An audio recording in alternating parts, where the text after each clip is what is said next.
স্বাগত। আজ আমি তৈরি করলাম করলা ভাজা। অল্পই করেছি, একজন শুধু খাবে বলে করেছি। আর শুক্তো করলাম মাছের মাথা দিয়ে। এই যে মাছের মাথা, ভেতরেও আছে আলু, কাঁচকলা, ঝিঙে, বিন, তারপরে চিচিঙ্গে, সব পাঁচমিশাল দিয়ে আমি শুক্তো করেছি।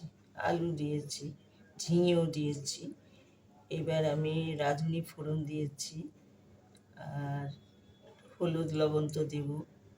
আর নামাবার আগে একটুখানি রাঁধুনি, আদা আর সামান্য একটু সাদা জিরে, ভাজা না, ওটা বেটে দিলে আর কি শুক্তোর সেন্টটা ভালো হয়। আর একটু ময়দা দিয়েছি বাইন্ডিংয়ের জন্য।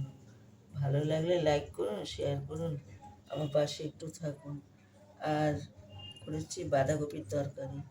এখন তো অফ সিজন, বাইরের বাঁধাকপি পাওয়া যায়। বাঁধাকপি এসছে, এটা আমি জিরে ফোড়ন দিলাম, পেঁয়াজ দিলাম,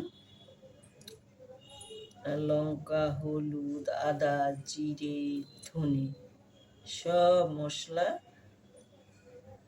কষিয়ে, পেঁয়াজটা ভাজা ভাজা করে মশলাটা কষিয়ে এবার আমি বাঁধাকপিটা আগে থেকে সেদ্ধ করে নিয়েছিলাম দিয়ে দিলাম। দিয়ে এবার তো ভাজা ভাজা করতেই হবে। তারপরে মিষ্টি দিলাম, লবণ দিলাম, সব দিয়ে নামাবার আগে শুদ্ধ গরম মশলা আর একটু ময়দা দিয়ে আমি বাঁধাকপিটা করলাম। ভালো লাগলে লাইক করুন, শেয়ার করুন, আমার পাশে একটু থাকুন।